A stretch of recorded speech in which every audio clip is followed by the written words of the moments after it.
mean, what do you make of this? You've been talking to Dominic O'Connell there, and we've spoken throughout the programme today about the impact of tariffs, but we're still talking about something we really don't understand the full scope of.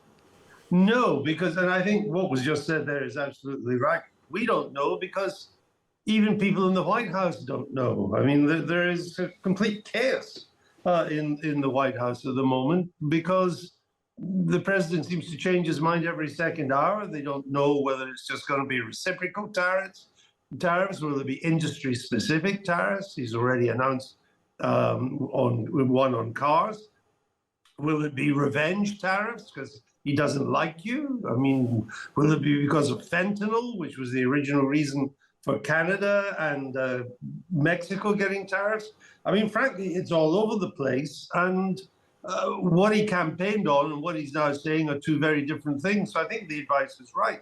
Until Mr. Trump himself makes the announcement, we don't know. And even then we might not know because he has a habit on tariffs of making the announcement and then going back on that announcement 24 hours later. And in that context, it makes it even more important for a government here to have a very strong and determined line on what we want to do, what our red lines are, what our ambitions are with this relationship with America, what our global trade ambitions are. Do you think Keir Starmer is towing the right line here? Because one of the questions we've been grappling with is, does it make the UK in the end just look weak? Like we're sort of waiting for Donald Trump to make his mind up and then we'll just jump whenever he says how high?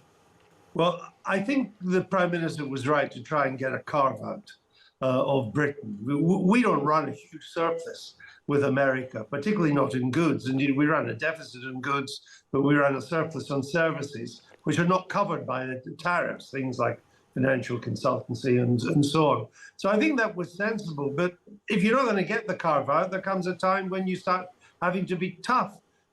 Donald Trump doesn't see weakness is a reason to be nice to you. He sees, like all strong men, and indeed bullies, he sees weakness as another reason to give you a kicking while you're down. So I think Britain needs to show some toughness in this. In the end, if they're going to pick on us, then we need to pick on them too. Otherwise, you get no respect from Trump at all. And it seems to me, for a man who's slapping, if he's going to slap tariffs on almost everything we export to the United States, other than services. And given the way he's behaving in Ukraine and his attitude to Greenland and so on, for the life of me, I don't see how this official state visit can take place. And now, why would you have a state visit for someone who's threatening Greenland to grab it and is trying to force what I would call a Carthaginian peace? On Ukraine, a peace for the defeated. Why would you want to deal with someone like that? Yeah, it's such a good question. I wonder how much that is being played up behind the scenes in those diplomatic talks. Do you think that Keir Starmer should respond to Donald Trump's tariffs when they come? Well, I think that it's twofold. I think economically, no. I don't think actually it's in the UK's interest to retaliate at all, and I don't think it would make an enormous amount of difference on the UK economy. So actually, I think it would be foolish to do so. However, politically, it might become untenable not to do so.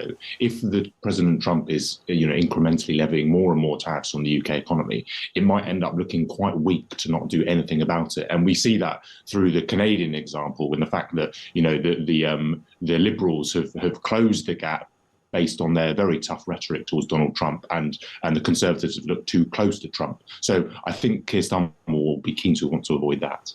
So what is the best move here? I mean, you're talking about the political angle or the political impact almost of not looking tough enough.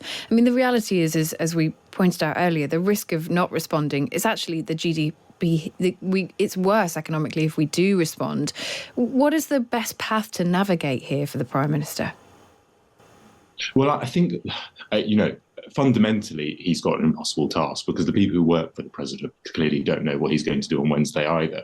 But I think the thing he's got to do is continue on the same strategy, which is attempt to negotiate some sort of future deal with the US, whether that looks like something sort of wider range or more limit on technology to mitigate the worst aspects of the tariffs. I mean, we need to be prepared for the fact that it may be unsuccessful because, President Trump's view is that tariffs are the way to a golden age of America. So therefore, he might just levy them anyway. But I think the UK government has to at least try.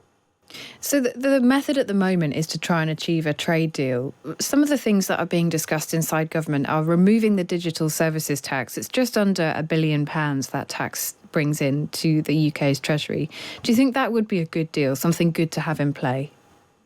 Well, at its most base, yes, because ultimately 800 million a year is far less value than the impact of wide-ranging tariffs on the UK economy. One thing that's sort of less discussed is that when I was in the Treasury is that the digital services tax, in fact, is supposed to move away into the OECD tax deal, which is the minimum corporation tax, which Donald Trump also hates because it imposes taxes on American companies. So it doesn't surprise me that the government is now briefing out that they're finding it very, very difficult to agree a wide tech deal with the US, because actually the policy decisions we have to make would have a wide-ranging impact on the UK economy as well. And how about the idea that the UK could remove its own tariffs on, for example, cars that are imported from America? I think it's a 10% tariff at the moment. There's VAT as well, I think, on some of those imports. But the 10% tariff, some are suggesting remove that and then Donald Trump won't have a reason to slap tariffs on UK car exports. Well, I think it depends on the negotiations. I think it would be fairly. I think Donald Trump would welcome that because I think it would make US manufacturing industry even more attractive to other people. So I'm not sure actually it would be necessarily a sensible move. And again, it comes to the point, it starts to look politically weak if you're not willing to take any action whatsoever and you're removing your own tariff barriers in response to new tariffs. So I'm worried that the public mood on this might end up shifting. Finally, Simon, I mean, you are talking about two things at once, I suppose. First, that it could look weak to do nothing, but then to do something might actually damage our economy more. So it is a bit of a rock and a hard place. Is the answer for Keir Starmer to buddy up with the EU and act as a much bigger bloc? Because with all of the EU countries and the UK acting together, there would be more protection and more power potentially.